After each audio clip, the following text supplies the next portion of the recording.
మనం నివసిస్తున్న ఈ ఆధునిక ప్రపంచంలో ప్రతిదానికి ఒక లాజిక్ ఉంటుంది. ప్రతి ప్రశ్నకు ఒక సమాధానం ఉంటుంది అని మనం నమ్ముతాం. కాని కొన్నిసార్లు కాలం ఆగిపోయినట్లు అనిపించే చోటు, సైన్స్ తన మోకాళ్లపై వంగి నమస్కరించే ప్రదేశం ఒకటుంది. అది తిరుమల.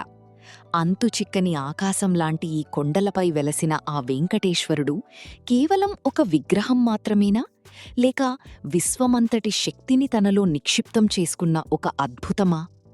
వేల సంవత్సరాలుగా వెలుగుతున్న దీపాలు, సముద్రపు ఘోష వినిపించే గర్భాలయం, ఎప్పటికీ వాడిపోని పూలు, ఇవన్నీ వింటుంటే మనకు కేవలం భక్తి మాత్రమే కాదు, ఒక రకమైన ఆశ్చర్యం, ఉత్కంఠ కలుగుతాయి.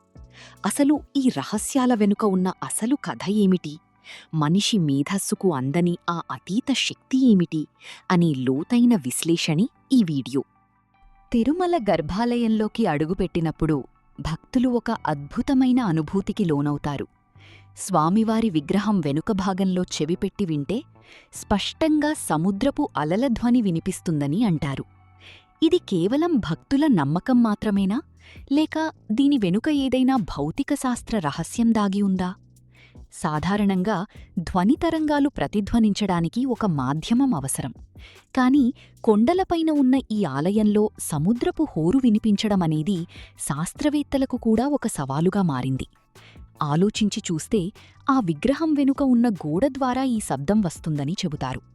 ఆ శబ్దం వింటున్నప్పుడు ఒక మనిషి మనస్తత్వం ఎలా మారుతుందంటే, అనంతమైన విశ్వంలో తాను ఎంత చిన్నవాడో అర్థమవుతుంది. ఆ ఓంకారనాదంలాంటి అలల ధ్వని భక్తుడిని ఒక రకమైన ట్రాన్స్లోకి తీసుకువెళ్తుంది. మనం విశ్లేషణాత్మకంగా ఆలోచిస్తే ప్రాచీన కాలంలో ఆలయాల నిర్మాణం కేవలం ఇటుకలు, రాళ్లతో జరగలేదు.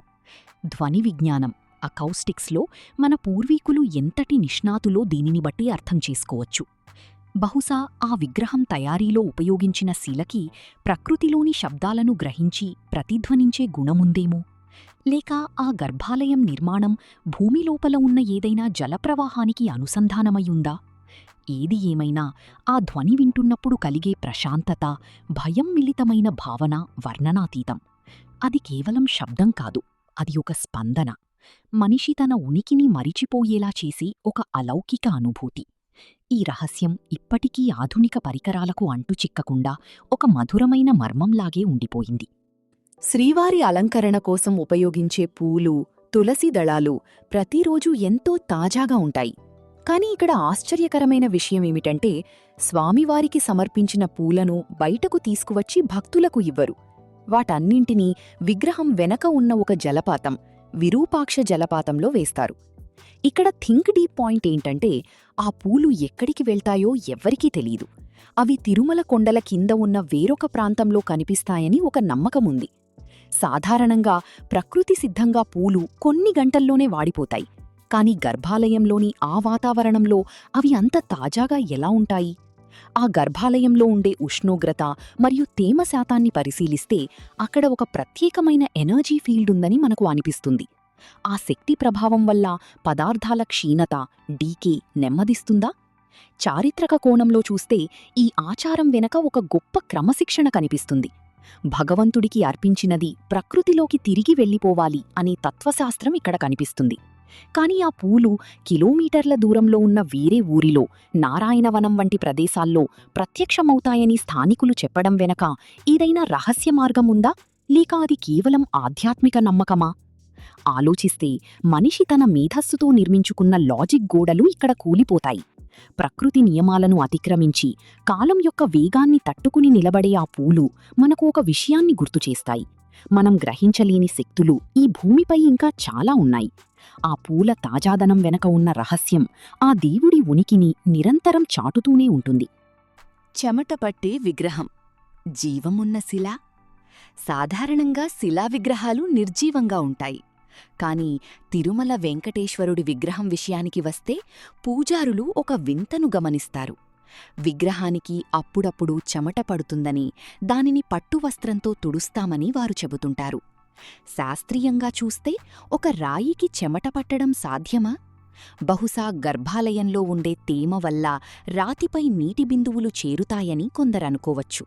కాని అదే గదిలో ఉన్న ఇతర వస్తువులకు లేదా గోడలకు పట్టని చెమట కేవలం ఆ విగ్రహానికే ఎందుకు పడుతుంది?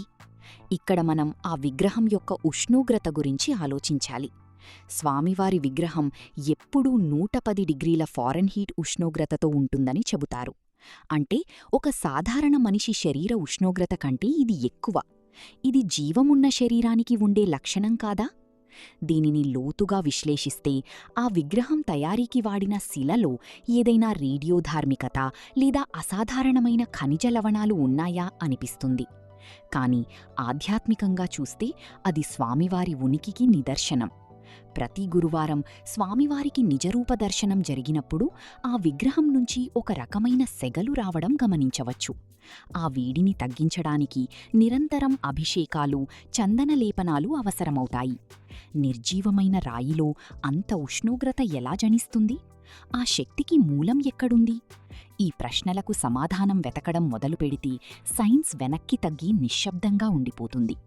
ఆ వేడి, ఆ చెమట, ఆ విగ్రహంలో ఏదో ఒక అతీత శక్తి ప్రాణవాయువులా నిక్షిప్తమై ఉందని నమ్మకాన్ని బలపరుస్తాయి. దిశ మారుతున్న విగ్రహం దృష్టిభ్రమణ లేక దైవలీలనా? మీరు గమనించారో లేదో, గర్భాలయం బయటనుంచి చూసినప్పుడు స్వామివారి విగ్రహం మధ్యలో ఉన్నట్లు కనిపిస్తుంది. కాని గర్భాలయం లోపలికి వెళ్లిన తర్వాత చూస్తే విగ్రహం కొంచెం కుడివైపుకు జరిగి ఉన్నట్లు అనిపిస్తుంది. దీనిని చాలామంది ఆప్టికల్ ఇల్యూజన్ అని కొట్టిపారేయవచ్చు. కాని వేల సంవత్సరాల క్రితం అంతటి ఖచ్చితమైన ఇంజనీరింగ్ తెలిసిన శిల్పులు కావాలనే ఇలా ఎందుకు చేసుంటారు? దీని వెనుక ఉన్న మనస్తత్వం ఏమిటి? బహుశా మన దృష్టికోణాన్ని మార్చడం ద్వారా మన ఆలోచనా విధానాన్ని మార్చాలని వారనుకున్నారా? లేక ఆ విగ్రహం నిజంగానే తన స్థానాన్ని మార్చుకుంటుందా?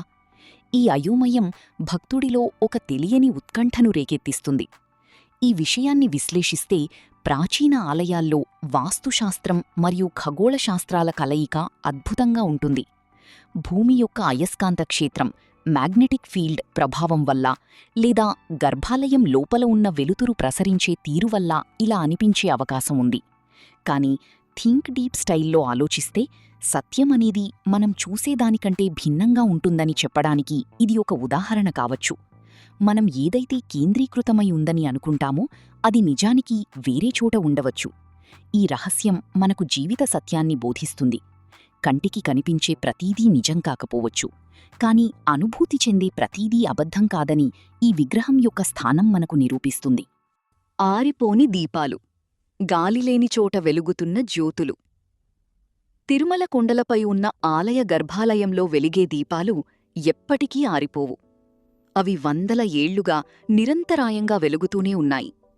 గాలి చొరబడని పటిష్టమైన రాతిగోడల మధ్య ఆ దీపాలు ఎలా వెలుగుతున్నాయి? సరే, నెయ్యి లేదా నూనె పోస్తారు కాబట్టి వెలుగుతున్నాయి అని అనుకుందాం. కాని ఆ జ్యోతి యొక్క తీవ్రత ఎప్పుడూ ఒకేలా ఉండటం, అసలు ఆ దీపాలను ఎవరు, ఎప్పుడు వెలిగించారు అనే దానికి ఆధారాలు లేకపోవడం ఆశ్చర్యం కలిగిస్తుంది. ఎటువంటి సహజసిద్ధమైన ఆక్సిజన్ సరఫరా సరిగ్గా లేని చోట కూడా ఆ దీపాలు అంత ప్రకాశవంతంగా ఎలా వెలుగుతున్నాయనేది ఒక అద్భుతం. దీని వెనక ఏదైనా రహస్య మార్గం ద్వారా గాలి అందుతుందా? లేక ఆ దీపాల్లో వాడే పదార్థం ఏదైనా ప్రత్యేకమైనదా? దీనిపై లోతైన విశ్లేషణ చేస్తే ఈ దీపాలు కేవలం వెలుతురు కోసం మాత్రమే కాదు, ఒక శక్తి వలయాన్ని అంటే ఎనర్జీ వార్టెక్స్ను సృష్టించడానికి ఉపయోగపడుతున్నాయని అనిపిస్తుంది. నిరంతరం వెలిగే జ్యోతి ఒక ప్రదేశంలోని ప్రతికూల శక్తిని హరిస్తుంది. ఆ దీపాల వెలుగులో స్వామివారి ముఖాన్ని చూసినప్పుడు కలిగే ఆ దివ్యత్వం మనలోని అజ్ఞానాన్ని పోగొట్టే సంకేతంగా కనిపిస్తుంది. ప్రాచీన కాలంలో శాస్త్రవేత్తలు కొన్ని రకాల మూలికలు మరియు నూనెల మిశ్రమంతో సుదీర్ఘకాలం వెలిగే దీపాలను తయారు చేసేవారని కొన్ని గ్రంథాలు చెబుతున్నాయి.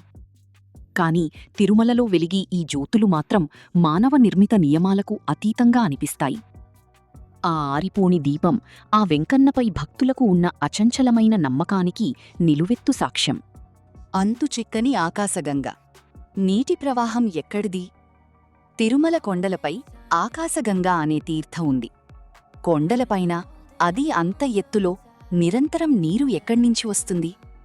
వర్షాకాలంలో అంటే సరి, కాని కటిక ఎండల సమయంలో కూడా ఆ ప్రవాహం ఏమాత్రం తగ్గకుండా ఎలా వస్తుంది? భూగర్భ జలమట్టం కొండలపైన అంత ఎక్కువగా ఉండటం సాధ్యమేనా? ఈ నీటిని స్వామివారి అభిషేకానికి ఉపయోగిస్తారు. ఈ నీటి ప్రవాహం వెనుక ఉన్న మూలాన్ని కనుగొనటానికి ప్రయత్నించినవారు విఫలమయ్యారు. ఇది భూమి లోపల ఉన్న ఏదైనా రహస్య నదికి అనుసంధానమయ్యుందా? లేక ఆ కొండల నిర్మాణంలోని నీటిని నిల్వచేసే ప్రత్యేకమైన వ్యవస్థ ఉందా? మనం ఆలోచిస్తే ప్రకృతి తన రహస్యాలను అంత తేలికగా బయటపెట్టదు. ఆకాశగంగ ప్రవాహమనేది కేవలం నీటి సరఫరా కాదు, అది ఒక పవిత్రమైన అనుబంధం. ఈ నీటిలో ఉండే ఖనిజ లవణాలు ఏ ప్రాంతానికి చెందినవో పరిశీలిస్తే అవి ఆ చుట్టుపక్కల కొండల్లో దొరికే వాటికంటే భిన్నంగా ఉంటాయని కొందరు చెబుతుంటారు. అంటే ఆ నీరు ఎక్కడో సుదూర ప్రాంతం నుండి భూగర్భ మార్గాల ద్వారా వస్తుందా? ఆ మార్గం ఎవరికి తెలుసు? ఆ కాలంలోనే కొండలపైన నీటి ఎద్దడి లేకుండా ప్రకృతి సిద్ధమైన ఏర్పాటు ఎలా జరిగింది? ఈ ప్రశ్నలకు జవాబులు భౌతిక శాస్త్రంలో వెతికితే దొరకవు. బహుశా ఆ కొండల అంతరాల్లోనే దాగి ఉన్నాయి. ఆ జలధార నిరంతరం ప్రవహిస్తూ కాలప్రవాహంలో మార్పులేని శక్తిని మనకు చూపిస్తూనే ఉంటుంది. తిరుమల అంటే కేవలం ఒక గుడి కాదు, అది అనంతమైన రహస్యాల సమాహారం. అక్కడ జరిగే ప్రతి సంఘటన, అక్కడ కనిపించే ప్రతి దృశ్యం వెనక ఒక లోతైన అర్థముంది. సైన్స్ ఎంత ఎదిగినా ఆ వెంకన్న పాదాల దగ్గర అది ఒక చిన్న శిశువులాగే నిలబడిపోతుంది. ఈ రహస్యాలు మనల్ని భయపెట్టడానికో లేక ఆశ్చర్యపరచడానికో కాదు.